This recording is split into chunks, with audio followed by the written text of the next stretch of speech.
Hello everyone, welcome to my channel and welcome back to my another new vlog. আমি সুদীপা নিয়ে এসেছি নতুন একটা ভ্লগ ভিডিও তোমাদের সামনে। তো 2024-এ দুর্গাপুজোর যে ভ্লগগুলো ছিল সেগুলোই আমি আপলোড করছি। জানি জানি একটু অড লাগছে দেখতে, বাট কি আর করার, একটু মেনে নাও। তো এই তো সপ্তমীর দিন, মানে আমি রেডি হচ্ছি। সেদিনটা ছিল 10ই অক্টোবর। জামার সাথে জুতোটা কি অদ্ভুতভাবে ম্যাচিং হয়ে গেছে, তাই না? আর এই জামাটাই আগের দিন দাদার সাথে বাজারে গিয়েছিলাম, যে ব্লগটা দেখেছো রানীতে, সেখানে দাদা আমাকে কিনে দিয়েছিল। যাই হোক, আর ইয়াররিংসটাও না অনেক দিন থেকে ছিল, দেখছি এটাও ম্যাচিং হয়ে গিয়েছে। আমি মোটেও ম্যাচিং করে কিনিনি, কিন্তু সব কি সুন্দরভাবে ম্যাচিং হয়ে গিয়েছে। তো ওই যে আমার বান্ধবী চলে এসেছে, আমরা এখন টোটো করে যাচ্ছি বাস স্ট্যান্ডে। তো সেখান থেকে যাব সিউড়ি ঠাকুর দেখতে। প্রতি বছরই, মানে প্রতি বছর বলতে গেলে 2023 থেকে প্রতি বছর আমি সিউড়ি নিজে নিজেই যাই ঠাকুর দেখতে, মানে এখান থেকে একা। আর ওখানে আমার এমএ কলেজের গ্যাংয়ের বান্ধবীগুলো আসে। আগের বছরেও এই নিয়ে একটা ভ্লগ শেয়ার করেছি, মানে 2023-এর, তোমরা দেখেইছো। মানে যারা রেগুলার বেসিসে আমার ভিডিও দেখে তারা জানে। তো ওদের সাথে আলাপ হওয়ার পর বেশ ভালো হয়েছে। আসলে আমাকে তো ঠাকুর দেখাতে নিয়ে যাওয়ার কেউ থাকে না, আর রাত্রিবেলা আমার একার পক্ষে যাওয়া তো পসিবলও হয় না। তার জন্য আমি দিনের বেলাতেই ঠাকুর দেখি, আর হেঁটে হেঁটেই ঠাকুর দেখি যতটা আমার পক্ষে সম্ভব হয়। তো ওদেরকেও আমি বেশ পেয়ে গেছি, আমার সঙ্গপাঙ্গ। তো এখান থেকে যাচ্ছে পাপিয়া, আমার এখানকার স্কুল ফ্রেন্ড। তো ওকে বললাম যে তুই যাবি, বললো হ্যাঁ চল, যাওয়াই যেতে পারে। আমি বললাম বেশ ঠিক আছে। তো অন্যান্য বার শুধু এমের বান্ধবীদের সাথে যাই, এবার ওকেও সাথে করে নিয়ে যাচ্ছি। তো ও তো চলে এসেছিলো, আর আমি এখন যাচ্ছি বাস স্ট্যান্ডের দিকে। সেখান থেকে এই যে স্টেট বাস ধরে আমরা চললাম। আমরা ভেবেছিলাম যে খুব একটা ভিড় থাকবে না, কিন্তু বেশ ভিড়, কারণ বসার প্রথমে জায়গা পাইনি। তো যাই হোক, বাসে করে যাচ্ছি, আবার বাসেই ফিরবো, কারণ আমার মতো মানুষের পক্ষে যেটা সম্ভব সেটাই আমি করি। তো আগে তো ঠাকুর দেখা হতো না, তবে এখন দেখা হয়, এটাই অনেক। কারণ খুব সুন্দর সুন্দর ঠাকুর হয় সিউড়িতে, ছোটোবেলা থেকেই তো দেখে আসছি। ওখানে আমার মামার বাড়ি, আগে মামা নিয়ে যেত, একদম ছোটোবেলায় দাদুভাই নিয়ে যেত, কিন্তু এখন আর সেটা সম্ভব হয় না। দাদুভাইয়ের তো বয়স বেড়েছে, আর সেই জন্য বাইক তো নেই, আর চালাইও না। তো এই যে দেখো ময়ূরাক্ষীর অবস্থাটা দেখো, কি একদম শুকিয়ে মরা কাঠ হয়ে গিয়েছে। যাই হোক, আর মামাও এখন নিয়ে যায় না কাজের চাপে। আরও যাই হোক, তো কেউ যখন নিয়েই যায় না, তখন আমি আর কাকেই বা বলতে যাবো। আর আমার বাবার তো নিজেরও বাইক নেই যে আমাকে নিয়ে যাবে। এনিওয়েজ, এই তো, এরই মধ্যে অবস্থা খারাপ, এত গরম। হালকা ফুলকা মেকআপ করেছি, মেকআপ করতে জানি না, যার জন্য ওকে ফ্যাট ফ্যাট করছে। কি আর করার, এরই মাঝে ফোন করা হয়ে গিয়েছে সেই ভদ্র মহিলাকে, বলছি আসতে। আসলে আসছে দীপাশ্রী, পাপিয়া আর আমি, আমরা তিনজন মিলেই ঘুরবো। তো ও আসছে, আসুক, আমরাও এর মধ্যে আসছি। তবে হ্যাঁ, ভেবেছিলাম বসার জায়গা পাবো, কিন্তু না, একদম বসার জায়গা পাইনি। দেখো সেই শেষ অবধি কত ভিড়। তবে আমি বাস থেকে নেমেই চিড়ে ভাজা কিনে নিয়েছিলাম, কারণ আমার খুব খিদে পেয়েছিল। বাড়ি থেকে সেরকমভাবে কিছু খাওয়া হয়নি, তাই 2 প্যাকেট চিড়ে ভাজা কিনে এই তো বাস স্ট্যান্ড থেকে এখন যাব হচ্ছে পুলিশ লাইনের মাঠে। উম, বা বলতে পারো তোমরা চাঁদমানি ডাঙালে, ওখানে যে পুজোটা হয় সেখানে। ভাবলাম প্রথমে ওটা থেকেই শুরু করি, কারণ শেষে এসে আর এনার্জি থাকবে না। আর প্রতিবার ওখান থেকেই শুরু করি। কি সুন্দর লাগছে না, জুতোর সাথে আমার জামাটা ম্যাচিং হয়ে গিয়েছে। অনেক দিন আগে এই জুতোটা দেখিয়েছিলাম, আমি অনলাইনে এটা কিনেছিলাম। এরকম টাইপের জুতো আমার একটাও ছিল না, তাই আমি কিনেছিলাম। লোকে জামার ম্যাচিংয়ে জুতো কেনে, আমার তো জুতোর ম্যাচিং দেখে আমি জামাটা কিনেছি, এরকম একটি ব্যাপার, কি অদ্ভুত না? তো এই তো প্রথমে এখানে চলে এসেছি। আগের বছর এখানে কেদারনাথ করেছিল, এবার করেছে দ্বাদশ জ্যোতির্লিঙ্গ। মানে সব জায়গায় জ্যোতির্লিঙ্গগুলো যেরকম দেখতে, সেরকম আদলের বেশ শিবলিঙ্গগুলো রয়েছে। কি সুন্দর। তো আমি আর পাপিয়া প্রথমে এখানে ঢুকে গিয়েছি, তখনও দীপাশ্রী আসেনি, ওর আসতে একটু লেট হচ্ছিল। তো যাই হোক, আমরা এখানে ঘুরেছি আর একটু বসেছিলাম। কি সুন্দর, প্রচুর গাছ, এই জায়গাটা খুব সুন্দরভাবে সাজায়, আর আমার খুব ভালোও লাগে। তবে এই জায়গাগুলোই রাতের বেলায় দেখতে অদ্ভুত সুন্দর আর অসাধারণ লাগবে, আর ভিড়ও প্রচুর হবে। আমার মনে হয় যারা একটু ভিড়ভাট্টা কম পছন্দ করে, আমার মতো মানুষ, তাদের জন্য দিনের বেলাটাই ঠিক আছে। হ্যাঁ, হয়তো লাইটিং দেখা যায় না, কিন্তু সুন্দরভাবে শান্তিপূর্ণভাবে দেখা যায়। রাতের বেলায় লাইন দিয়ে ভিড়ে ঠেলাঠেলি হুড়োহুড়ি করে আমার একদমই ভালো লাগে না। এই দেখো দ্বাদশ জ্যোতির্লিঙ্গের জ্যোতির্লিঙ্গগুলো এখানে কি সুন্দর রয়েছে। আমি ঘুরে ঘুরে এটাই প্রথমে ক্যাপচার করলাম, তোমাদেরকেও দেখালাম, আর ততক্ষণে দীপাশ্রীও আসুক। মানে এই দ্বাদশ জ্যোতির্লিঙ্গ কোনোদিন সচক্ষে একদম প্রত্যেকটা জায়গায় গিয়ে দেখা সম্ভব হবে কিনা জানি না। তবে এই তো দুর্গাপুজোর মাধ্যমে আমরা, মানে আমি আসলে দেখে নিলাম। আর আমি তো ভোলে বাবার একজন ভক্ত বলতেই পারি, নিজেকে সেটাই মনে করি। তো আমার জন্য এই দেখাটাই না হয় দেখা হয়ে থাকুক, তারপর পরে কখনো সৌভাগ্য হলে না হয় যাব প্রতিটা জায়গায়, ভগবান যদি চাই, সেই সামর্থ্য আমাকে দেয়, সেই সুযোগ আমাকে করে দেয়। যাই হোক, তারপরে গেলাম মূর্তি দেখতে, মানে প্রতিমা দেখতে। খুব সুন্দর মায়ের মুখটা, একদম মানে চোখ জুড়িয়ে যাওয়া, কি সুন্দর, অদ্ভুত সুন্দর লাগে। আর এরকম একচালা ঠাকুর আমার খুব ভালো লাগে।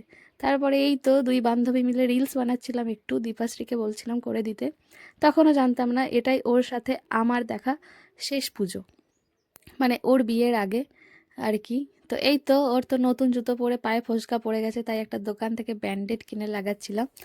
সত্যিই জানতাম না তখন অবধি যে ওটাই ওর সাথে আমার দেখা শেষ পুজো, আর কখনো হবে না। আর সেবার যে ওর বিয়েও হয়ে যাবে সেটাও আমরা কেউ জানতাম না। কি অদ্ভুত না, মানে কোনটা আমাদের জন্য শেষ, কোনটা কি আমরা নিজেরাও জানি না। এই তো মামার বাড়ির ওদিকে যাচ্ছিলাম, এই দেখো বোনের সাথে দেখা হয়ে গেল, ও ওর বান্ধবীর সাথে বেরিয়েছে ঠাকুর দেখতে। তো রবীন্দ্রপল্লীতে গিয়েছিলাম, এটা এখানে আমার মামিমারা থাকে। তো রবীন্দ্রপল্লীতে একটা কি যেন বেশ করেছিল থিম, ভেতরটা দেখে পুরো স্বর্গের মতো লাগছিল, চারিদিকে ফুল, কাশ, এরকম টাইপের একটি ব্যাপার। তবে এটা তো মন্দির, পুজো হয়ে যাওয়ার পর ওই তো লাগিয়ে রেখেছে গেটটা, আর জুতো খুলে যেতে হবে, তাই খুব ভেতর থেকে দেখিনি, ওখান থেকেই দেখলাম। তারপরে চলে এলাম আমার মোস্ট ফেভারিট জায়গা, হচ্ছে এই যে আনন্দপুর সর্বজনীনে। আমার এই জায়গাটা খুব ভালো লাগে, এখানে বেশি ভালো লাগে কারণ মাতৃ প্রতিমা, এখানে আমি অনেকক্ষণ ধরে বসে থাকি মায়ের মুখের দিকে চেয়ে, প্রচণ্ড ভালো লাগে। আর এখানের এই ঠাকুরটা না এত অসাধারণ করে, এই প্রতিমাটা আমার ভীষণ ভালো লাগে। আর এখানে ম্যাক্সিমাম ছেলেমেয়েরা এসে এখানে বসে থাকে, প্রচুর ছবি তোলে, প্রচুর গল্প করে, কারণ এখানে স্পেসটা খুব সুন্দর, কেউ ডিস্টার্ব করে না, কেউ কিছু বলে না। আর খুব ভালো লাগে। কি সুন্দর দেখো মাতৃ প্রতিমাটা, দেখলেই চোখ জুড়িয়ে যায়, আমার ভীষণ ভালো লাগে। এখানে অনেক কিছু প্রোগ্রাম হয়, অনেক সেলিব্রিটিরাও আসে, সেটা সন্ধ্যের দিকে হয়। তো যাই হোক, এই তিনটে ঠাকুর দেখে আমাদের খিদে পেয়ে গিয়েছিল, তাই আমরা চলে গেছিলাম রেস্টুরেন্টে, কারণ না গেলেই নয়, খেতে তো হবেই, তাই না। স্বাদে আহ্লাদে গিয়েছিলাম, ওখানেই কাছাকাছি। এই সবগুলো আমরা মোটামুটি হেঁটে হেঁটেই দেখছিলাম। তাই তো উনি ওনার বয়ফ্রেন্ডের সঙ্গে ভিডিও কলে কথা বলছিলেন। এনিওয়েজ, আর এদিকে আর এক ভদ্রমহিলা কার সঙ্গে জানি না চ্যাট ব্যাট করছে, আর আমারই কোনো কাজকর্ম নেই, আমি ওদের ভিডিও ক্লিপসগুলো তুলে রাখছি। যাই হোক, এই মুহূর্তগুলোই তো থেকে যাবে, তাই না। মানুষগুলো থাকুক চাই নাই বা থাকুক, মুহূর্তগুলো থেকে যাবে। কি সুন্দর, তখনও জানতাম না যে এই দিনগুলোর মেয়াদ আর কয়েকটা দিন, বা এই সুন্দর সুন্দর মুহূর্তগুলোর।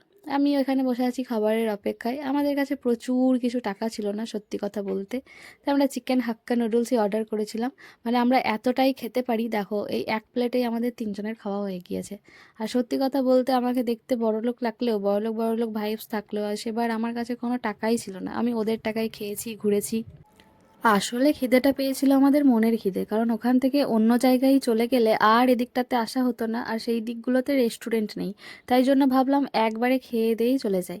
তারপর ওখান থেকে খেয়ে দিয়ে এই যে বেনে পুকুরে নিবেদিতা পল্লীতে এসে মাতৃ প্রতিমা দেখে, এখানে কেউ ছিল না, ফাঁকা, অনেকক্ষণ বসেছিলাম ফাঁকা চেয়ারটাতে, বেশ ফ্যান চলছিল, হাওয়া দিচ্ছিল। তো কেন আর থাকবো না। তারপর ওখান থেকে গেলাম একের পল্লী, এই সব কিন্তু হেঁটে হেঁটে ঘুরেছি। একের পল্লীতে এখানে করা হয়েছিল জগন্নাথ দেব, মানে পুরী ধামের আদলে। কি সুন্দর, সামনে একটা নিত্যানন্দ মহাপ্রভু বা গৌরাঙ্গ মহাপ্রভু যাই বলো না কেন ছিল। আর ভেতরটাই যেখানে খুব সুন্দর, এখানে প্রতি বছর নানা রকম ধরনের এক্সপেরিমেন্ট করা হয় মাতৃ প্রতিমার ওপর। তো এবার একটু জুট জুট টাইপের করা হয়েছিল, একবার তিল দিয়ে মানে শস্য দানা দিয়ে করা হয়েছিল, নানা রকমভাবে এখানে করা হয়। কি সুন্দর, বেশ দারুণ লাগে, এখানে অদ্ভুত সুন্দরভাবে বেশ করে। মানে এক একবার এক এক রকম নতুনত্ব। তবে মেইন ঠাকুরটা তো নিচে ছিল, যেই মাতৃ প্রতিমাটাতে পুজো হয়েছিল। তারপর সেখান থেকে গেলাম এই তো প্রান্তিক বা বড় বাগানে, এখানটা তো মন্দির, তবে এখানে মাতৃ প্রতিমাটা অসাধারণ সুন্দর করে। সেবার তাই গোল্ডেন কালারের একটা ছিল, পুরো জীবন্ত মনে হচ্ছিল, যেন কথা বললেই হয়, মা এত সুন্দর। এখানে অনেকক্ষণ বসে ছবি টবি তুলেছি, মানে বুঝতেই পারছো এখানে আসা মানে তো ছবি তোলা। আর এই যে আমার ফুল লুক, এই লুকে আমি ঘুরে বেড়াচ্ছিলাম, দেখে মনে হচ্ছে না বড়লোক বড়লোক গেট আপ, কিন্তু আমি আসলে কিছুই নেই, আমি ওদের টাকায় খাচ্ছি, ঘুরে বেড়াচ্ছি। সবকিছু অদ্ভুতভাবে বেশ ম্যাচিং হয়ে গিয়েছে, প্যান্টের সাথে ব্যাগ, জামার সাথে জুতো, কানের। তারপর সেখানে অনেকক্ষণ থেকে ছবি টবি তুলে একটু হাওয়া খেয়ে চললাম এবার অন্য জায়গায়। চলো কোথায় যাই সেটা দেখাচ্ছি। আর ওই জায়গাটা না খুব সুন্দর বেশ, মানে মন্দির তো এমনিতেই ঠান্ডা হয়, শীতল প্রকৃতির বেশ ভালো লাগে। তো এই যে আমার বান্ধবীরা আমাকে একটু ভিডিও করে দিচ্ছিল, কি ভালো। এটা আমি রিলস করব করে করেছিলাম, কিন্তু সেই রিলস আমার আজও আপলোড করা হয়নি। তো ওখান থেকে বড় বাগান থেকে হেঁটে হেঁটে এবার ঢুকেছি ইরিগেশন কলোনিতে। এখনও অবধি আমি হেঁটে হেঁটে ঠাকুর দেখছি আর ওদেরকেও দেখাচ্ছি। ভাবা যায় আমার কিন্তু এক্সট্রিম লেভেলের এনার্জি থাকে এই দুর্গাপুজোর সময়টাতে। আমি ভীষণ পরিমাণে এনজয় করি। ইরিগেশন কলোনিটা এখন ফাঁকা ফাঁকা, সন্ধ্যাবেলায় চারিদিক ভরপুর হয়ে যাবে। এখানে অনেক আইসক্রিম কোল্ড ড্রিঙ্কসের দোকানও থাকে, সেখান থেকে আমরা আইসক্রিম নাকি কোল্ড ড্রিঙ্কস যাই হোক কিছু একটা যেন খেয়েছিলাম, মনে করতে পারছি না। আর এই জায়গাটাতে আগের বছর মানে 2023-এ করা হয়েছিল একটা পুরনো বাড়ির আদলে, খুব সুন্দর। এখানে এসে দেখছি কারেন্ট চলে গিয়েছে, তাই ভেতরে মাতৃ প্রতিমাটা দূর থেকে ভালো একটা লাগছিল না, মানে বোঝা যাচ্ছিল না। তবে সত্যি কথা বলতে আমার ফোনের ক্যামেরা কোয়ালিটি খুব ভালো, তাই ভিতরে এসে ভালো একটা ফুটেজ নিতে পারলাম। এইবার আমরা টোটোতে চেপেছি, এই একটা বাড়ি টোটোতে চেপেছি ইরিগেশন কলোনি থেকে। এখন যাচ্ছি চৌরঙ্গিতে। ডিস্টেন্সটা যেহেতু অনেকটাই আর হেঁটে হেঁটে একটু ক্লান্ত, তাই শরীরটাকে রেস্ট দিতে এবার গেলাম টোটোতে। তো এখানে করেছিল দেখতেই পাচ্ছ দুর্গা দর্পণ। দর্পণ মানে তো আয়না, চারিদিকেই তো নানা রকমের আয়না, কি জানো সব ভৌতিক ভৌতিক ব্যাপার। আর ভেতরে একটা হার্ট করা হয়েছে, যেটা আমাদের হৃৎপিণ্ড চলছে এরকম একটি ব্যাপার। এই দেখো। তো যে মেইন মেইন সুন্দর সুন্দর ঠাকুরগুলো হয় সেই জায়গাগুলোতেই আমি ওদেরকে নিয়ে যাই। ওরা আগেও জানতো না এরকম ঠাকুর হয় বা এরকম সুন্দর সুন্দর জায়গায়। আমি যেহেতু ছোটোবেলা থেকে দাদু ভাইয়ের সাথে ঘুরেছি, প্রচুর ঠাকুর দেখেছি, তাই আমি জানি কোথায় কি থাকে। আর সিউড়ির অলিগলি আমি বেশ ঘুরে বেড়াই। প্রথমবার যখন দীপাশ্রী আর অর্পিতা বলে ওই দুজনকে নিয়ে গিয়েছিলাম, তখন ওরা বলেছিল এই তুই জানলি কী করে এগুলো এত সুন্দর। আমি আসলে জানি কোন কোন জায়গাগুলোই ভালো ঠাকুর হয়, সেই সেই জায়গাগুলোই আমি ওদেরকে নিয়ে যাওয়ার চেষ্টা করি। এবারেও তাই, আমি ছোট ছোট তো প্রচুর ঠাকুর হয় গোটা সিউড়ি ঘুরলে, অত তো দেখা সম্ভব নয়, তবে মেন মেন জায়গাগুলো আমি ওদেরকে ঘোরাই। আর এই যে তোমাদেরকেও পুরোটা ঘুরিয়ে দেখে দিলাম চৌরঙ্গীর সেবারের থিমটা কি হয়েছিল হার্টের ওপরে। জানি জানি অট লাগছে এই গ্রীষ্মকালে বা এই সময়ে বৈশাখ মাসে দুর্গাপুজোর ভিডিও, তবে একটু দেখেই নাও না, দেখলে ভালোই লাগবে। আর কয়েকদিন পর তো মা অবশ্যই আমাদের কাছে আসছেন, তো সেই ফিলসটাও তোমরা একবার করতে পারবে, তাই না। এখানে ছিল একটি কি বলে ওটাকে, খাঁচা। তো অনেক রকমের ব্যাপার স্যাপার ছিল, পুরোটা আমি বুঝতে পারিনি। তারপর চৌরঙ্গি থেকে হেঁটে হেঁটে চললাম বর্ণালী বা দত্তপুকুর। এই তো পুকুরের বাঁকটা বেঁকে গেলেই আমরা বর্ণালী বা দত্তপুকুরে পৌঁছে যাব। সেখানে ছিল 48 বছরের পুজো, আর এখানের থিম ছিল শিব দুর্গার বিয়ে বা হর পার্বতী বা হরগৌরীর বিয়ে, যাই বলো না কেন। এখানে এই পুকুরের পাড়ে এদিকে একটা মন্দির, এই মন্দিরটাতে যে কী পুজো হয় আমি বলতে পারবো না, তবে এখানেই প্রথমে দেখো হরগৌরীর বিয়ে। তা এইরকম একটা থিম করা হয়েছে, আর থিমটার নাম হচ্ছে বন্ধন। আর পুরোটা দেখো বিয়ে বাড়ির মতো একদম মুকুট আর শোলার মানে বরের মুকুট আর কনের মুকুট দিয়ে সাজানো হয়েছে। কি সুন্দর একটা বাঙালি বিয়ে বাড়ির থিমে, কি অসাধারণ। আমার কখনো বিয়ে হলে আমি এরকম একটা থিম করার আমার খুব প্ল্যান আছে। তারপর গাছ কৌটো পাখা কুলো সমস্ত কিছু দিয়ে একদম বাঙালিয়ানায় ভর্তি, কি অসম্ভব সুন্দর, তাই না। তো এবার 2026, এবার তবে 50 বছর, এবার নিশ্চয়ই আরও খুব সুন্দর হবে, আমি সেটা দেখার অপেক্ষায় আছি। ভেতরটাই তো কুলো আর পাখা দিয়ে কি সুন্দর ঘট, মানে মাঙ্গলিক যা যা চিহ্ন কিছু হয় বিয়েতে ব্যবহার করা হয়, শঙ্খ পদ্ম ফুল সমস্ত কিছু রয়েছে, কি সুন্দর। আর মাতৃ প্রতিমাটাও খুব সুন্দর। তারপর এই যে হেঁটে হেঁটে চললাম জোনাকির দিকে। আর এই রাস্তাটাতে তো আমার কলেজও পড়ে, মানে বীরভূম মহাবিদ্যালয়, তোমরা যারা জানো তারা অবশ্যই জানো। আমি পুরোটা কাভার করার চেষ্টা করি, মানে ওপর ওপর পুরো সিউড়িটাই আমি সেই দেখো পুলিশ লাইন থেকে একদম শুরু করে এই দিকটাতে ঘুরে পুরো জোনাকি হয়ে একদম পুরোটা কাভার করছি যতটা সম্ভব। তো সেবার এখানে বেশ সুন্দর, এখানেও বেশ সুন্দর করা হয় মাতৃ প্রতিমাটা। আমার খুব ভালো লাগে জোনাকিতে এসে। এখানে মাতৃ প্রতিমাটাকে দেখলেই চোখ জুড়িয়ে যায়। কিছু কিছু জায়গায় আছে যেখানে থিমটার ওপর বেশি জোর দেওয়া হয়, যেমন বর্ণালীতেই দেখলে। আর কিছু কিছু জায়গায় আছে মাতৃ প্রতিমাটার ওপর বেশি জোর দেওয়া হয়, এই যেমন আনন্দপুরে, তারপর জোনাকিতে। আমার ভীষণ সুন্দর লাগে, এখানে মায়ের সাজটা কি অসাধারণ সুন্দর। তারপর এখানে দেখে আস্তে আস্তে আরও এগিয়ে যাচ্ছি, ওই যে পেছনে ওরা দুজন হাঁটছে।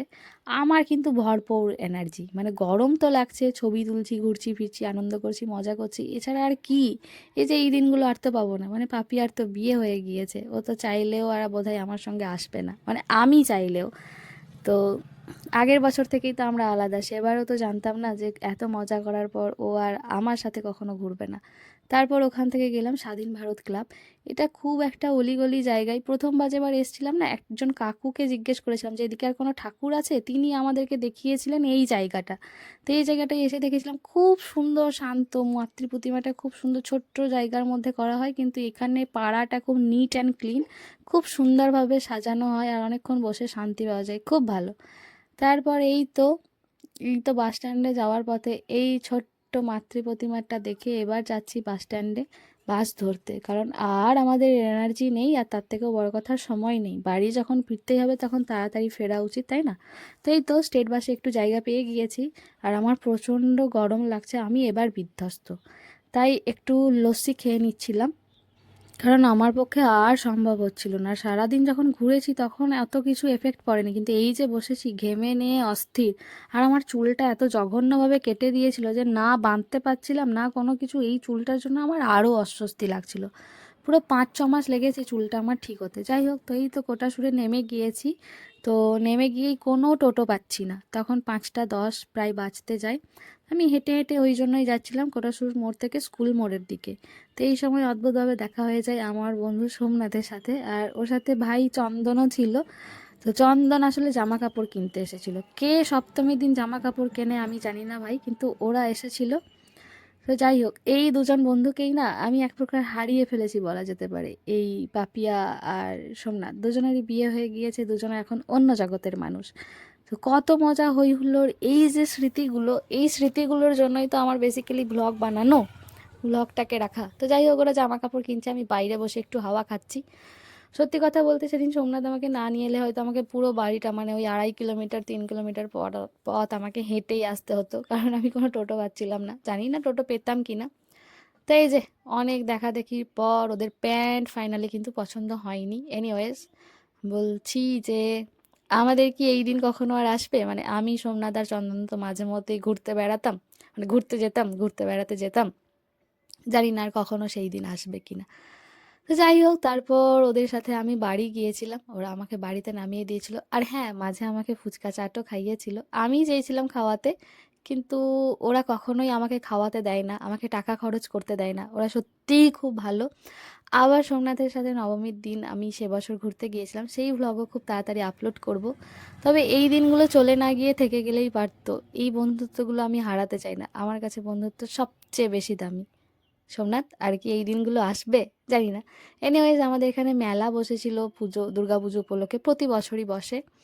তো এই ছিল 2024-এর আমার সপ্তমীর ব্লগ। অনেকটা স্পেশাল, সারা জীবন স্পেশাল হয়ে থাকবে, আর সেটাই ব্লগ আকারে শেয়ার করে রাখছি। চলো দেখা হবে পরের ভিডিওতে, ততক্ষণ টাটা, রাধে রাধে।